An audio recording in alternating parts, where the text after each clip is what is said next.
but we as a continent have now defined ourselves.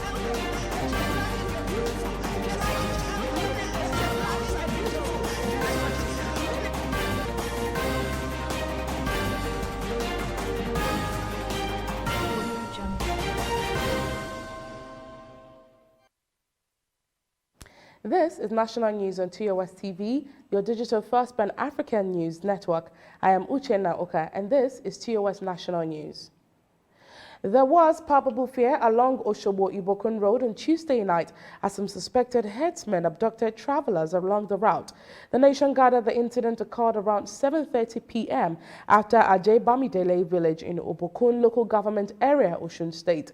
A villager who does not want to be named told the nation, "We heard several gunshots and we saw that vehicles plying the road are making U-turn." The field commander of Osun State, Amotekun Corps, Comrade Amitolu Shitu, who confirmed the incident, said one person was killed by the gunmen while they abducted yet to be known numbers of travelers. We saw pellets of AK-47 used at the scene of the crime. We're still combing the forest to rescue those that were kidnapped. The Anambra State Governor, Willie Obiano, has ordered a fresh headcount of herdsmen in the state. The governor gave the order on Tuesday during one-day stakeholder security summit at the Professor Dora Akunyili Women Development Center, Oka, the Anambra State capital. Obiano, who said there was headcount last year, maintained that after the new census, police and other security agencies should treat any roaming herdsmen in the state as criminals. The governor said you should treat any itinerant herdsmen as criminals. Security reports show that it is these itinerant herders that commit all manner of crimes to have their way through. He added that they are people that kill, kidnap, rape, and harass people with impunity. Those of them carrying any type of firearms should be treated as armed robbers. He therefore maintained that the security and welfare of the people had remained top priorities for his government. Ekiti State Governor Dr. Kayode Fayemi said that his administration had begun the construction of fences in public schools as part of proactive ways to forestall abduction of students. The governor, who spoke on Tuesday in a statewide radio and television program tagged Media Chat, said the government of Ekiti State, in efforts to boost security, has ensured that primary and secondary schools across the 16 local government areas of the state are adequately protected. In doing so, school fencing projects are ongoing.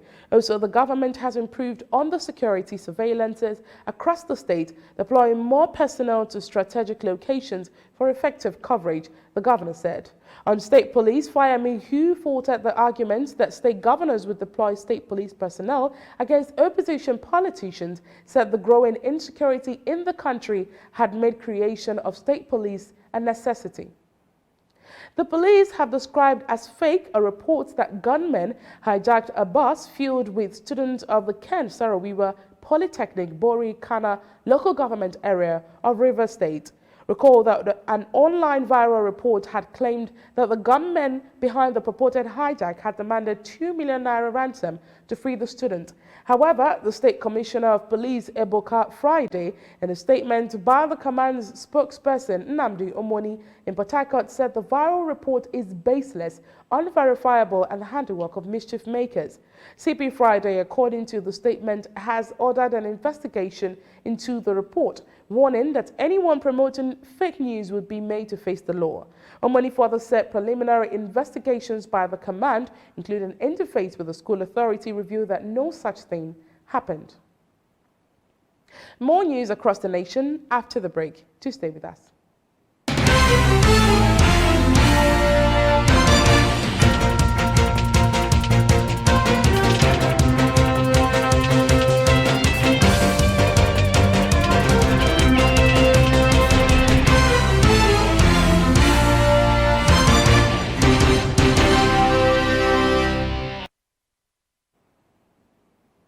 Welcome back to TOS National News.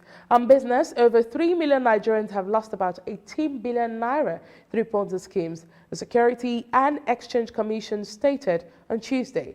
Director General SEC Lamido Yuguda said this during a webinar organized by the Commission. Ponzi schemes are fraudulent investing scams which generate returns for early investors with money taken from later investors. They are similar to pyramid schemes in that both are based on using new investors' funds to pay the earlier backers. Speaking at the webinar, Yuguda said Ponzi schemes operate with unsustainable operating models that ultimately lead to huge losses for investors. Following the collapse of the Ponzi scheme, the Nigerian Deposit Insurance Corporation had estimated that over 3 million Nigerians lost about 18 billion naira.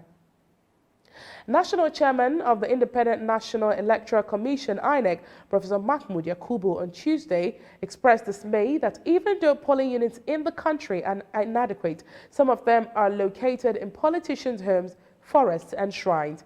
He sought an increase in the number of polling units across the country to enable voters have easy access to them during elections. The INEC chairman averred that the nation's voting population is expected to hit 100 million in 2023. He urged the National Assembly to support the Commission's efforts to create additional polling units across the country. Yakubu stated this during a presentation on the state of voter access to polling units in Nigeria at the National Assembly. The INEC boss regretted that no additional polling units have been created in the last 25 years, a situation he said had made existing polling units to be overcrowded and non-conducive for voters and electoral officials during polls.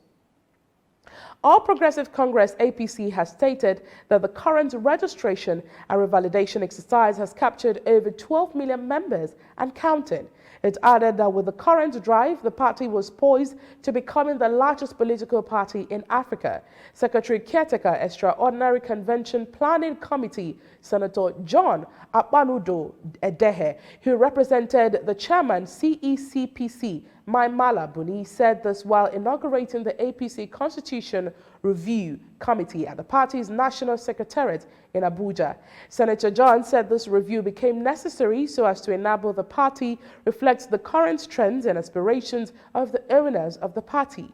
At the formation stages, parties will often adopt the minimum requirements needed to secure registration, but as a pro-people party, the APC leadership of His Excellency Honorable Mai Mala Buni believes that in rebuilding the party, there must be reforms that reflect the current trends and aspirations of the owners of the party, that is, the people, the masses, he said. Nigeria on Tuesday received 3.94 million doses of the Oxford AstraZeneca COVID-19 vaccines. The vaccine was received through the COVID-19 Vaccine Global Access Facility, COVAX.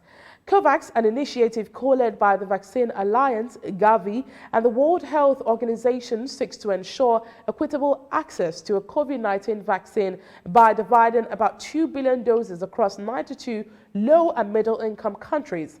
Nigeria is the third African country to benefit from the COVAX facility after Ghana and Ivory Coast. The COVID-19 vaccines arrived at Nnamdi Azikiwe International Airport, Abuja, aboard the Boeing 777-300ER aircraft of the Emirates airline at 11:45 a.m.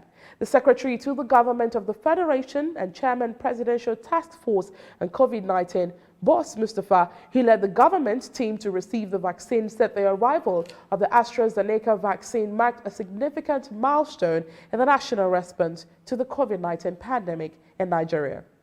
More stories on health after the break. To stay with us.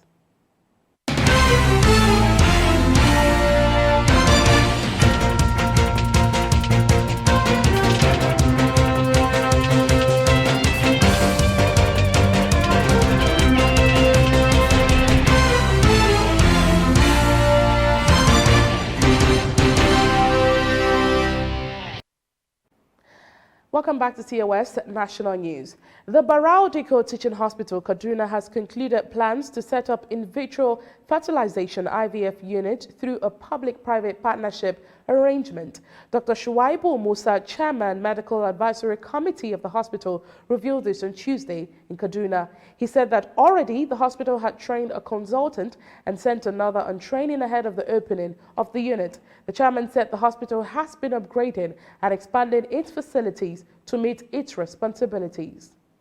The FCT Hospital Management Board of the Federal Capital Territory Administration has decried incessant attacks on health workers in its hospital by relatives of patients. Dr. Francis Allo, Acting General Manager, Hospital Management Board, who spoke with reporters in his office, said misunderstandings usually ensue when relatives think they can actually tell doctors how to treat their patients. He also lamented that when the cases end up in police stations or courts, they drag on for a long time, distracting the health workers from concentrating on their professional jobs. Allo said the health workers are well trained and must be allowed to work in line with laid-down rules and regulations. Away from health, a late-night inferno has gutted Sabo Market in Oyo Town, Oyo State. According to eyewitnesses, the goods and property destroyed in the incident were worth billions of naira. The fire reportedly started around 10 p.m. and spread to most parts of the market. Some traders whose shops and valuables were caught in the fire were said to be lamenting and counting their losses.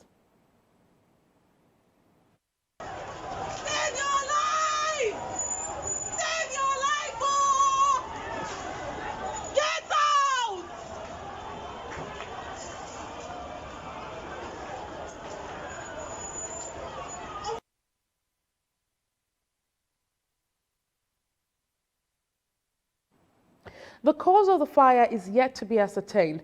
The Director of Operation, Oyo State Fire Service, Adeleke Ishmael, could not be reached as his number was not connecting. Also, the State Police spokesperson, Olugbenga Fadeyi, did not respond to calls and texts. Gunmen have reportedly killed Takura Suswam, elder brother to former governor of Benue State, Senator Gabriel Suswam. Takura Suswam was allegedly killed in his country home in Anyi Logo local government area of the state around Tuesday night. A local source who disclosed this said that Takura was at the site of a building that he was putting up when the gunmen numbering 4 in a vehicle approached him and shot him, killing him on the spot. However, the police public relations officer, DSP Catherine Anene, could not immediately confirm the report. Anene said she tried getting the DPO by telephone but couldn't hear what he was saying as he was in a noisy place. Now on entertainment and sports, Nigerian music icon Burna Boy is scheduled to perform at the 63rd Grammy Awards ceremony, which will hold on March 14, 2021. Streaming live internationally via Grammy.com, the 63rd Grammy Awards premiere ceremony will feature several performances by current Grammy nominees like Rufus Wainwright, Terry Lyne Carrington, plus Social Science, Lido Piamenta, Poppy, and many others. The event will be hosted by American singer Jhené Aiko, a 3-time Grammy nominee. Burna Boy has been nominated in the category for the Best Global Music Album category for his Twice as Tall album, which was released on 12th August 2020. Kicking off the event will be a tribute performance celebrating the 50th anniversary of the classic Marvin Gaye track, Messy, Messy Me, The Ecology. Secretary General of the Nigeria Olympic Committee, Olabanji Oladapo, says Nigerian athletes who have qualified for the 2020 Olympic Games in Tokyo will be given special consideration when the distribution of the COVID-19 vaccine begins. The Olympics, which was pushed back by a year due to the outbreak of COVID-19, will begin on July 23rd, though there are growing concerns it might be cancelled again due to the pandemic. On Monday, Dr. Faisal Shuaib, the Executive Director of the National Primary Healthcare Development Agency, said the President Muhammadu Buhari and Vice President Yemi Osinbajo would be among the first set of Nigerians to receive the COVID-19 vaccine, while modalities were in place on the distribution of the vaccines. First batch of people to receive the shot as they continue to prepare for the Olympics. 8 new players in the Golden Eagles team missed a chance to be part of the team after they failed the magnetic resonance imaging test ahead of this month's Under-17 African Nations Cup in Morocco. Our correspondent learns the players underwent the age test February 23rd in Abuja, but failed to make the required grade for the team. A team official who spoke on the condition of anonymity said agents and top ministry officials had been trying to influence the final selection of the team. We have had 8 players that were dropped from the team because they failed MRI tests, the team officials said, and added that a striker who scored 5 goals in 3 training sessions was asked to leave the team because his MRI result came out with grade 5. That is national news on your digital first Pan-African news network. For more updates, visit www.tostvnetwork.com. Do follow and like TOS TV Network on Facebook, Twitter, and Instagram. And remember to subscribe on YouTube. Do stay with us and enjoy more programs on TOS TV Network. I am Uchenna Oka. Thanks for watching.